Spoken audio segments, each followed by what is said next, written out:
Happy Sabbath pong muli mga kapatid. Ayan, isi-share ko lang po sa inyo ito mga kapatid, yung saglit lang po ito bago dun sa ating question and answer. Para magkaroon lang po kayo ng idea doon sa laganap po ngayon na issue tungkol dito sa tinatawag na last generation theology. Narinig nyo na ho ba itong last generation theology na ito? Mga kapatid, hindi pa? Mabuti naman, huwag na natin pag-usapan, hindi pa lang narinig. Okay. Yan, at least naunahan na pag narinig nyo po itong tinatawag na last generation theology. Ano ba ito? Gusto ko lang ipakita sa inyo doon sa introduction, ano ba itong tinatawag na last generation theology. Ayan. So, sabi po dito, the last generation theology holds that God needs a last or final generation of tested believers to finally vindicate God's demand for perfect obedience to His holy law. So ito po yung pinaka-doktrina ng LGT. Ang ibig sabihin, kaya tinawag po na last generation, kasi nga, ang paniniwala po nitong LGT na ito ay si Satanas po ay hindi pa siya natatalo. Ibig sabihin, hindi pa siya talagang defeated. Kundi, mayroon pa siyang chance na manalo, mga kapatid. Okay? So, ito pong LGT na ito, ang sabi diyan, it is impossible to overestimate the influence of M.L. Andresen. So galing po ito kay M.L. Andresen on later 28th century Adventist theology. Andreasen was Adventism's most influential theologian in 1930s and 1940s, and his influence did carry over into the 1950s and 1960s and onward. Quite clearly, his foremost contribution to Adventist theology has been his brand LGT. So ibig sabihin, ito pong LGT na ito, hindi pala ito bago mga kapatid. Ito po'y matagal na. At ang proponent po nito ay si M.L. Andreasen. Okay? At meron po siyang libro na isinulat. Ito po yung libro na kanyang isinulat na The Sanctuary Service.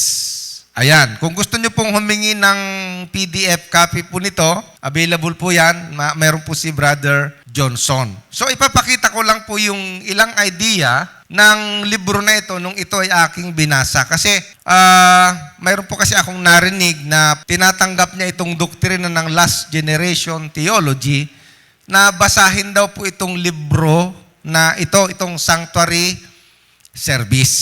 Yan. So, ang ginawa ko nga, mga kapatid, ay binasa ko yung ilang bahagi, lalong-lalo na doon sa chapter 21, mga kapatid. Okay? So, yan po yung background doon sa LGT. Okay? So, pupunta po ako doon sa libro mismo. At para makita po ninyo, mga kapatid, ano ba ang nilalaman nito? Ayan. Yan po yung libro mismo, hindi ko na nga nailagay sa PowerPoint. Okay? So, mayroon po ako ditong mga isi-share na napansin ko lang, kaya nga maiksi lang po ito mga kapatid. Ano? So, ipalalakihin lang po natin. So, tingnan po natin ha. May mga napansin lang po ako dito sa libro po niya. Yan. Dito tayo sa forgiveness and cleansing. So, hinighlight ko po yung mga nakita ko na ano. So, isi-share lang po natin. Dito po, galing yan sa libro ni M.L. Andreasen. Sabi niya rito, the plan of salvation must of necessity include not only forgiveness of sin but complete restoration. Which is correct naman. Salvation from sin is more than forgiveness of sin. Forgiveness presupposes sin and is conditioned upon breaking with it. Sanctification, sabi niya, is separation from sin and indicates deliverance from its power and victory over it. Ayan. So, ang sanctification daw para sa kanya is separation from sin and indicates deliverance from its power and victory victory. Ibig sabihin, ikaw ay makakalaya sa kapangyarihan ng kasalanan at magkaroon ka ng pananagumpay laban dito, mga kapatid. Okay? Ngayon, pagdating dito, ayan, pansinin nyo lang po yung naka-highlights. Tingnan po ninyo ha. This process of restoration is called sanctification. Sabi niya, it includes in its finished product, body, soul, and spirit. Yan. So, kabilang doon sa proseso ng restoration na tinatawag na sanctification ay yung finished product. Ibig sabihin, pag finished product, tapos na talaga. Kumbaga sa package, nakabalot na siya. Tapos na siya, mga kapatid. Yun yung process ng restoration. Sabi niya, finished product, body, soul, and spirit, kumpleto. Tapos ang sabi niya, when the work is finished, yung proseso, the man is holy. Nakita po ninyo? So doon sa unang pahayag niya, when the work is finished, the man is holy. Kailan magiging holy yung tao? Pag natapos yung proseso. Sabi niya, completely sanctified and restored to the image of God. Saka pa lamang marirestored, mga kapatid, kapag nakumpleto at naging banal na, pag natapos na yung proseso. And then, sabi niya, it is for this demonstration of what the gospel can do for a man that the world is looking. So, yan daw po ang dapat na makita na epekto ng gospel.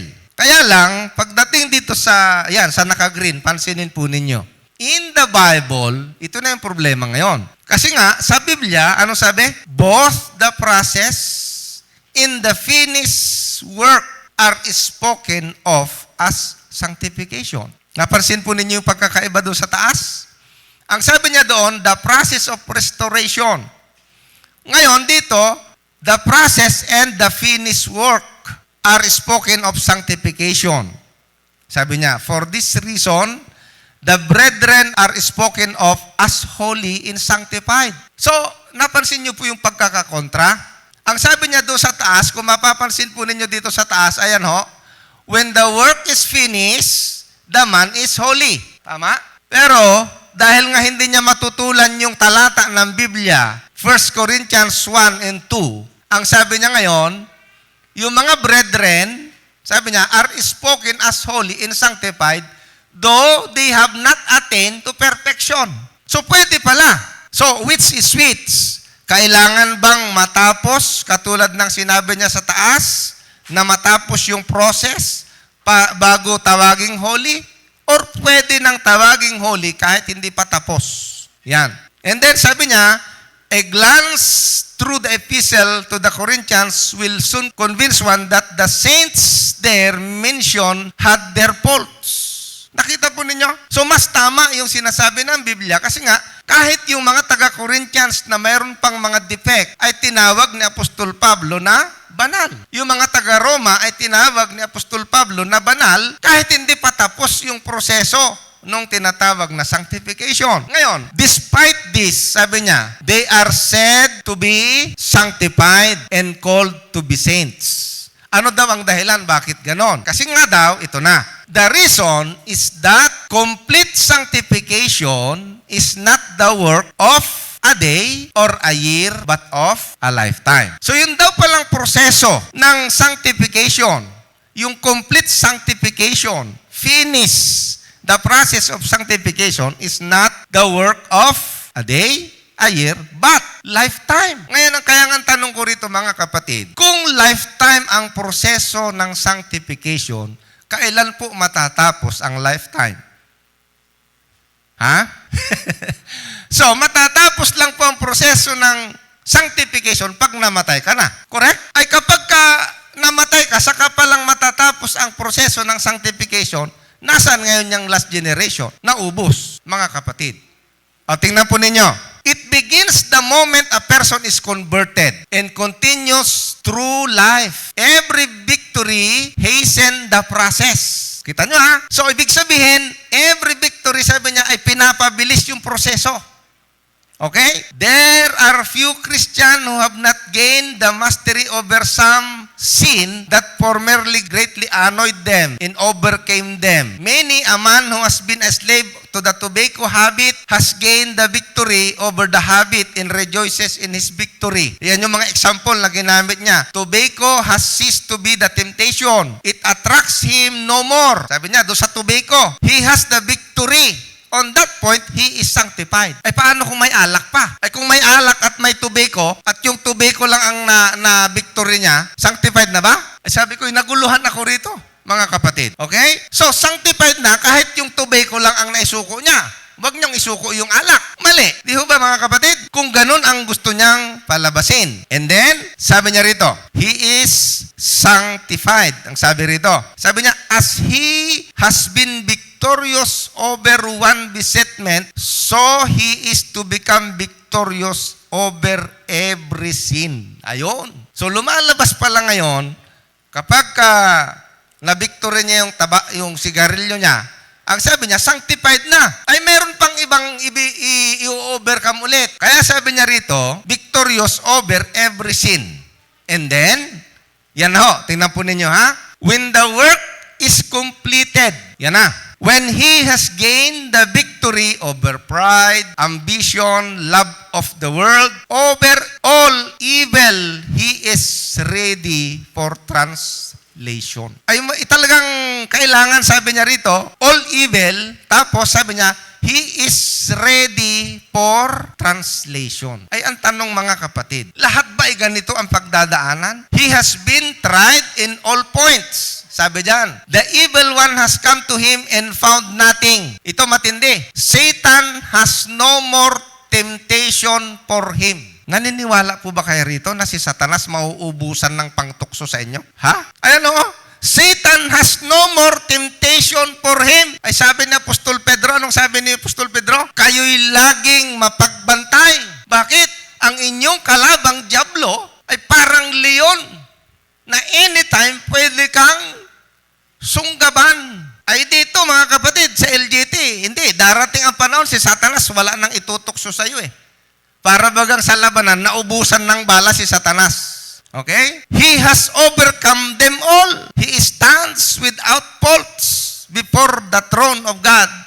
Christ places His seal upon him. He is safe and is sound. God has finished His work in him. Ayun. Saka palang matatapos yung gawain ni Kristo sa kanya. The demonstration of what God can do with humanity is complete.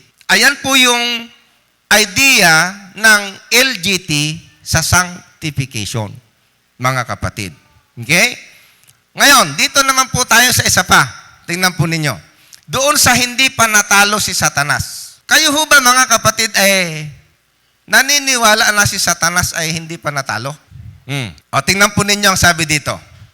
God's government trial. Ang gobyerno ng Diyos ay nasa ikangay pagsubok. A serious situation arose in heaven when Satan made his charges against God. The accusation in reality constituted an impeachment. Many of the angels believed the charges. They ranged themselves on the side of the accuser. 1/3 of the angels, and that must have been millions, faced God with their leader, the highest among the angels, Lucifer. It was no small crisis. It threatened the very existence of God's government. How should God deal with it? Ayan ang sabi niya.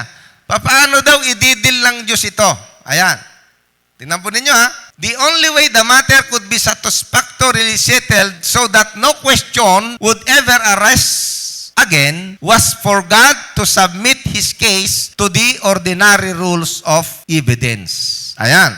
So, yan yung mangyayari. So, puntahan na natin dito mga kapatid. Okay? In order for God to sustain His contention, it is necessary for Him to show that He has not been arbitrary. The law is not harsh and cruel and its requirement. Kasi nga, ang accusation ni Satanas, ang gobyerno ng Diyos ay hindi fair. Yung kanyang kautusan ay hindi kayang sundin. Ayan. Ang sabi rito, the law is not harsh and cruel and its requirement, but contrariwise, that it is holy, just, and good. And that man can keep it. So, ang sinasabi dito, ipapakita ng Diyos na yung kanyang mga kautusan ay kayang sundin.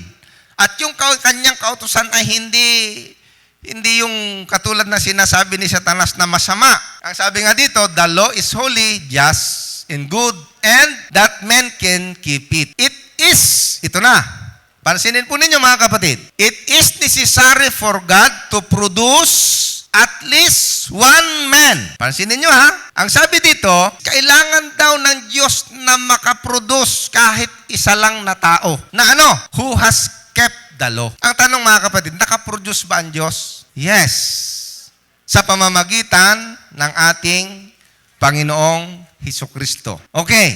Noong bang nakaproduce ang Diyos sa pamamagitan ng ating Panginoon na nasunod niya ang kautusan entirely, perfectly? Tanong, natalo na ba si Satanas? Okay?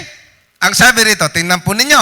In the absence of such a man, God loses and Satan wins. Ibig sabihin, pag hindi nakaproduce, matatalo ang Diyos at si Satanas ang mananalo. Ang problema, nakaproduce ang Diyos sa pamamagitan ng ating Panginoon. Kaya nga dito, sabi niya, the outcome, ayan, the outcome therefore hinges on the production of one, abay biglang nagbago yung statement, one or more. Ayun na. Kanina, sa taas, one lang. Ay kasi alam nga naman nilang si Kristo ay nanalo na, dinagdagan niya, one or more. Who keep the commandments of God. On this, God has staked His government. Anong ibig sabihin, no? Ibig sabihin, kailangan, maliban kay Kristo, mayroon pang iba. Okay? Ngayon, ito na, tingnan po ninyo yung violet. While is it true that many from time to time have dedicated their lives to God? Ang tanong mga kapatid, sa Biblia ho ba ay mayroon nang nakasunod sa kautusan ni Kristo maliban kay Kristo? Mayroon pong mga nakasunod. Kasi ang sabi ng ating Panginoon, Abraham, obey my commands, my statutes, my laws. Si Enoch, lumakad. Sa Lucas, si Zacarias at saka si Elizabeth, sumunod sa kautusan ng walang kapintasan. So mayroon. Kaya nga, ang pakli na naman dito ni Andreasen, tingnan mo, while it is true that many from time to time have dedicated their lives to God and live without sin, for periods of time, Satan claims. Ano daw ang claims ni Satan, mga kapatid? Satan claims that these are special cases. Aba, sabi ko, okay Parang nakausap ni Andres yan si Satanas, special cases daw yon, as was Job's case. And do not come under do not come under the ordinary rules. Abay, parang si Satanas, mga kapatid, umaapila. Kasi nakasunod ang ating Panginoon. Talo na siya. Ay, mayroon pang ibang mga nakasunod. Talo na talaga siya. Kaso, ang sabi daw ni Satanas, ulitin niya natin, Satan claims that what? That these are special cases, as was Job's case, and do not come under the ordinary rules. Abay, parang ang nangyari, parang kaya natalo si Satanas, yung ginamit na rules ay hindi tama. Ngayon, anong nakalagay dyan? Basahin niya natin. Nababasa niyo ba? Sige nga, pakibasa nga mga kapatid. Dito, mula dito.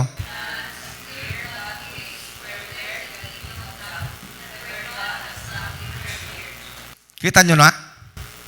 So, humihingi ngayon si Satanas ng rematch. Para daw walang kaduda-duda na nanalo na ang Diyos. Ang ibig sabihin, mga kapatid, nung namatay ang ating Panginoon, hindi pa talaga nanalo ang Diyos. Dito ay humihingi pa si Satanas ng rematch. Abay, sabi ko, matindi itong doktrina na ito. Parang boxing. Natalo na, ay sabi niya kasi yung referee madaya Kailangan may rematch. Pero ang tanong, mga kapatid, si Satanas ba talaga ay natalo na nung mamatay ang ating Panginoon? Papakita ko po sa inyo. Tingnan po ninyo ang sabi ni Ellen White. Ayan, basa. The death of Christ upon the cross, what's the next word? Made sure the destruction of him who has the power of death, who was the originator of sin. Sigurado na bang talo si Satanas nung namatay ang Panginoon? Yes. Panalo na po ang Diyos, talo na si Satanas. Tama? Pero, kung titingnan tingnan mo ito mga LGT, kaya nila ipinapasok itong LGT, ano sabi? He demands a clear-cut case where there can be no doubt. Kaya daw bang i-produce? Ngayon, nung humingi ng rematch si Satanas, ano nangyari? Tingnan po ninyo. God is ready for the challenge. Ayun. Abay, sabi ko, ano bang klaseng doktrina ito? Di ho ba? Ngayon, sabi niya, God is ready for the challenge. He has bided His time. The supreme exhibition has been reserved until the final contest. And then, ito na. Dito na papasok yung last generation. Out of the last generation, God will select His chosen one. Ang ibig sabihin, ganito lang kasimple, mga kapatid. Nung humingi ng rematch si Satanas, pinagbigyan ng Diyos ng rematch at ang ihaharap ng Diyos sa rematch, yung last generation. Ay mag-isip tayo mga kapatid kung anong klaseng, ano ba ito? Not the strong or the mighty, not the honor or the rich, not the wise or the learned, but common ordinary people will God take and through and by them make His demonstration. Nakita nyo po yan? Ay, hindi pala kasamang mayayaman dito. Hindi rin kasamang matatalino rito. Oh? Satan has claimed that those who in the past have served God have done so from mercenary motives, that God has pampered them. O, kita nyo na? Kumbaga parang si Job, kaya daw nagtagumpay si Job, pinamper. Pinamper pa ba yon si Job? Ay kung ano-anong ginawa niya kay Job, tapos sasabihin niya ngayon, nanalo si Satanas. Eh, si Job kasi pinamper ng Diyos. Oh. And that he, Satan, has not had free access to them. Kita nyo na. Ano sabi niya kay Job? Ay, kaya ka lang naman pinaglilingkuran niya kasi mayaman eh. Binibigay mo lahat kailangan eh. Ay sabi ng Diyos, sige, tanggalin mo ang kayamanan. Tinanggal. Ay, hindi pinamper. Ay, ang sabi dito, si Satanas daw eh, kumbaga, inaakusahan na naman ang Diyos dito na kaya pala nanalo si Job, kaya nanalo si Enoch, kaya nanalo si Abraham, at kung sino-sino pa, kasi pinamper lang ng Diyos. Tapos, ang sabi niya rito, if he were given full permission to press his case, tanya na, they also would be won over. Yan. Pagka binigyan lang siya ng talagang permiso, para talagang, parang ganun eh. Parang ang Diyos hindi lumaban ng patas eh. Tapos sabi niya, sigurado, matatalo niya. But he charges that God is afraid. Tingnan mo na. Takot daw ang Diyos to let him do this. Tapos sabi niya, tingnan po ninyo, sabi ni Satanas. Basahin nyo nga, give me a fair chance. Abay, lumalabas sa LGT, madaya ang Diyos. Kung walang LGT, lalabas, madaya ang Diyos. Kaya merong LGT kasi pinagbigyan ng Diyos si Satanas. Ito na nga ang problema ng LGT ngayon. Satan says, and I will win. Kita nyo na? Give me a fair chance. Whew!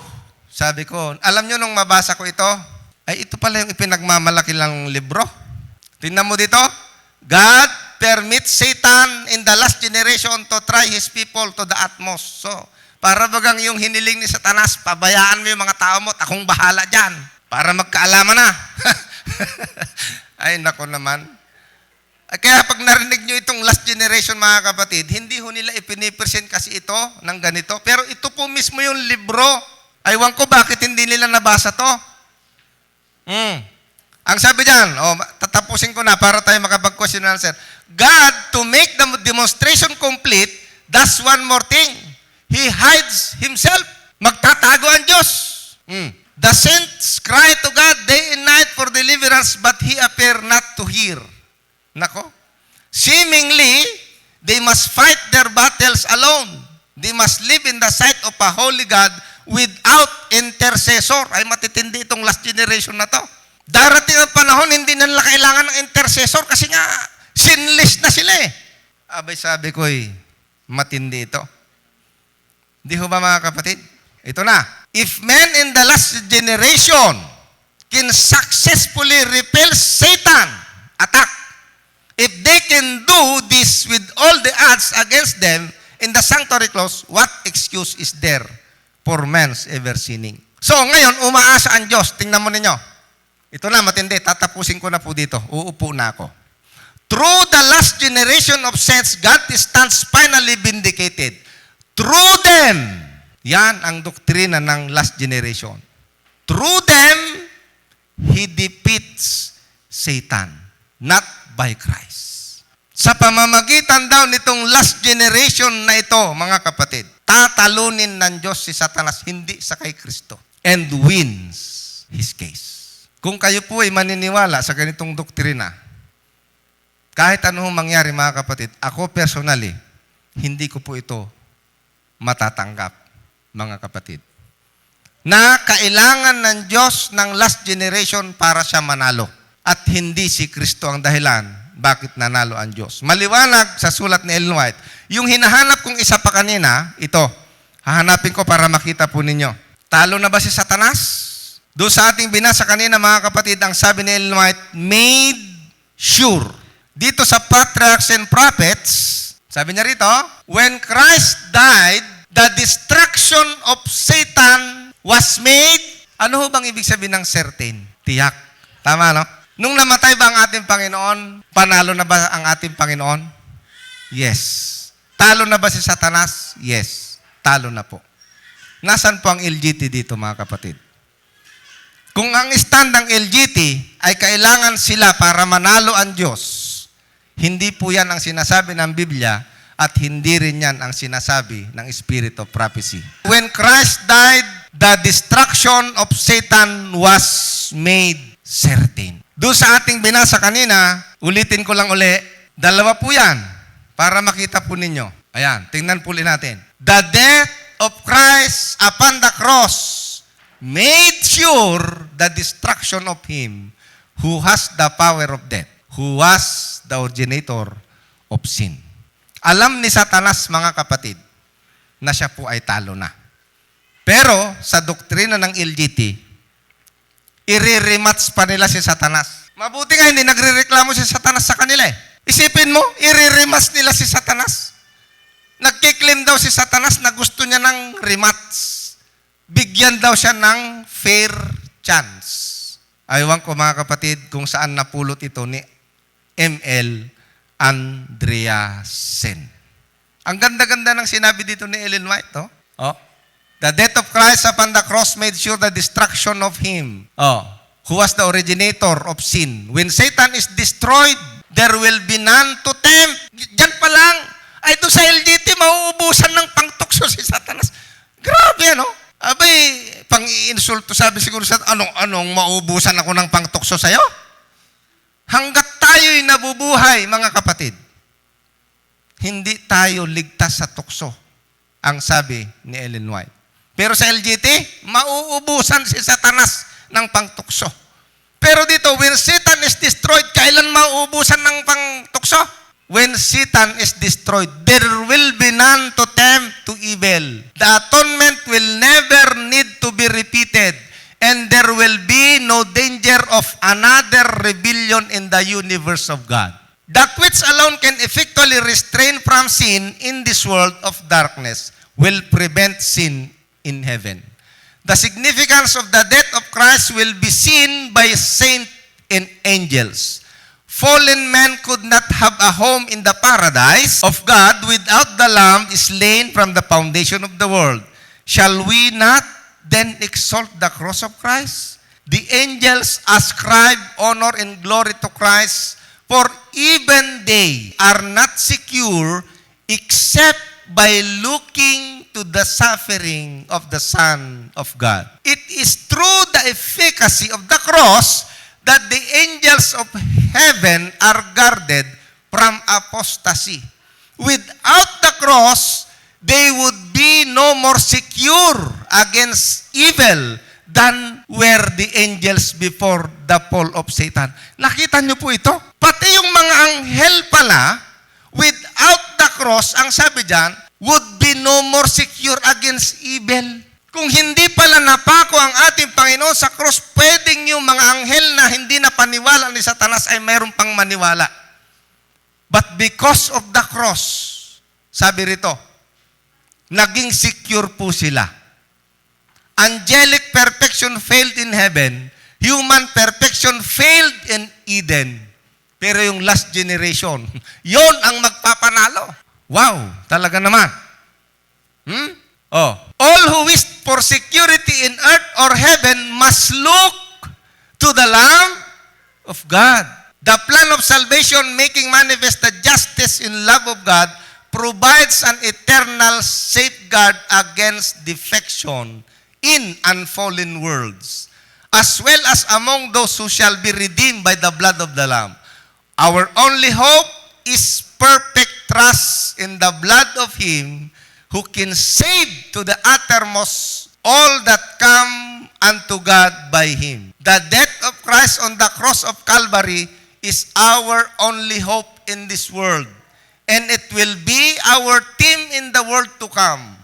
Oh, we do not comprehend the value of the atonement. If we did, we would talk more about it. The gift of God is His beloved Son was expression of an incomprehensible love. It was the utmost that God could do to preserve the honor of His law. Hindi ho yung last generation, mga kapatid.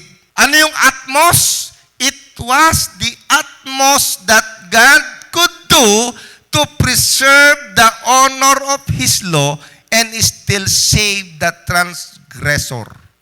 Why should man not study the theme of redemption? It is the greatest subject that can engage the human mind. If men would contemplate the love of Christ, sabi ni Ellen White, if men could contemplate the love of Christ displayed in the cross, their faith would be strengthened to appropriate the merits of His shed blood, and they would be cleansed and saved from sin. There are many who will be lost. Bakit? Because they depend on legal religion or mere repentance of sin. But repentance for sin alone cannot work the salvation of any soul. Man cannot be saved by his own works. Without Christ, it is impossible for him to render perfect obedience to the law of God. And heaven can never be gained by imperfect obedience. For this would place all heaven in jeopardy and make possible a second rebellion. So, hindi ho yung last generation theology ang sagot, mga kapatid. So, dako na po tayo dun sa ating question and answer.